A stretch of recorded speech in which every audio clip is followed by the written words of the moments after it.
வணக்கம் இனிய கனடா வணக்கம். என் அன்பு உள்ளங்கள் எல்லோருக்குமே 2025 ஆண்டிலே, அதாவது 12வது மாதம் இன்று 23வது நாள் வந்து நிற்கிறோம். இன்றைய நாள் உங்கள் எல்லோருக்கும் சிறப்பாக அமைய இனிய வாழ்த்துக்கள். அதாவது இன்று காலநிலை கொஞ்சம் மோசமாக இருக்கின்றது. இந்த வாகனத்தை செலுத்த முடியவில்லை. இந்த பனித்துளி விழுந்து அது மீண்டும் கரைந்து அது ஐஸாக மாறிக்கொண்டிருக்கின்றது. காலநிலை பூச்சதை கீழே 4 காட்டிக் கொண்டு இருக்கின்றது. எனும் இருப்பது 8 நாட்கள் நாங்கள் 2026க்குள் செல்வதற்கு. இந்த 2026 வருகின்றது. நாம் எல்லோருமே நிச்சயமாக இந்த மாற்றத்திலே செல்ல போகின்றோம். ஆனால் மாறப்போவது இந்த ஆண்டு, அதாவது 25லிருந்து 26, 12வது மாதத்திலிருந்து 1வது மாதத்துக்கும், அதாவது 30வது தேதி, அதாவது இன்று 23ஆம் தேதியிலிருந்து 1ஆம் தேதிக்கும் வேறு எந்த மாற்றமும் அங்கே புது வருடத்தில் நிகழப்போவதில்லை. நாம் எல்லோருமே எடுத்துக்கொள்வோம். அதை செய்ய போகிறோம், இதை செய்ய போகிறோம் என்று எடுத்துக்கொள்வோம்.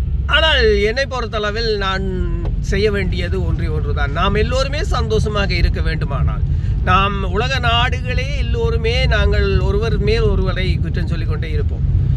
நாங்கள் முதல் நிறுத்த வேண்டியது ஒன்று, எங்கள் மேல் குற்றம் சொல்வதை, அதாவது அடுத்தவர் மீது குற்றம் சொல்வதை தவிர்த்து, அடுத்தவர் இடமிருந்து எதிர்பார்ப்பை தவிர்த்து உங்கள் வாழ்க்கையை நிச்சயமாக சந்தோஷமாக எடுத்து செல்லுங்கள். அதாவது நீங்கள் ஒருவருக்கு உதவி செய்கின்றீர்கள் அல்ல ஒருவரோடு பேசுகின்றீர்கள் என்று வைத்துக் கொள்ளுங்கள். ஏனென்றால் உங்களுக்கு நேரம் கிடைக்கும். உங்களுக்கு நேரம் கிடைக்கின்ற போது நீங்கள் எடுத்து பேசுவீர்கள், நீங்கள் உதவி செய்வீர்கள் உங்களிடம் இருக்கின்ற போது. ஆனால் அதே உதவியை மற்றவர்களிடமிருந்து எப்போதும் எதிர்பார்க்காதீர்கள். யாராவது அப்பாவாக இருக்கட்டும், அம்மாவாக இருக்கட்டும், அண்ணாவாக இருக்கட்டும், சகோதரமாக இருக்கட்டும், பிள்ளைகளாக இருக்கட்டும், நண்பர்களாக இருக்கட்டும், சகோதர சகோதரிகளாக இருக்கட்டும், யாராவதிடம் நீங்கள் செய்து விட்டீர்களே என்று அதே எதிர்பார்ப்பை நீங்கள் மீண்டும் உங்களுக்கு கிடைக்க வேண்டும் என்று எதிர்பார்க்கின்றீர்கள். அதுதான் நீங்கள் செய்கின்ற முதல் தப்பு.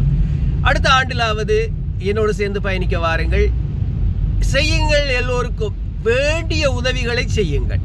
ஆனால் அதே உதவியை மீண்டும் உங்களுக்கு கிடைக்க வேண்டும் என்று எதிர்பாராதீர்கள்.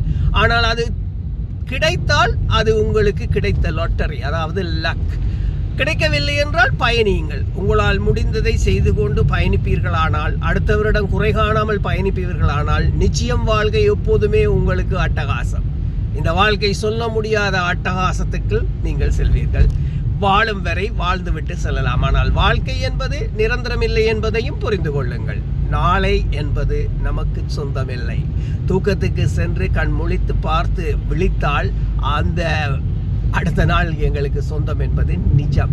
இதுக்கு இந்த நான் என்ற அகங்காரம் ஒருவரையும் நிச்சயமாக போட்டி போட வைக்காமல் அடுத்தவர்களுக்கு உதவி செய்யுங்கள். அதே உதவியை எதிர்பார்க்காமல் பயணிப்போம். பாருங்கள், மீண்டும் சந்திப்போம் என்று கூறுகின்றேன். அது கூட நிச்சயமில்லை. காரணம் என்னவென்றால், இன்னும் புது ஆண்டுக்கு 8 நாள் இருக்கின்றது. அந்த 8 நாளுக்குள் எனது வாழ்க்கை செல்ல வேண்டும். எனது 8 நாள் தூக்கத்தில் நான் விழித்து எழுந்தால் நிச்சயம் வந்து பேசுவேன் என்று கூறிக்கொண்டு விடைபெறும் நான் RJ மோகன். நீங்கள் கேட்டுக்கொண்டு இருப்பது கனேடிய தமிழ் காற்று. மீண்டும் சந்திப்போம்.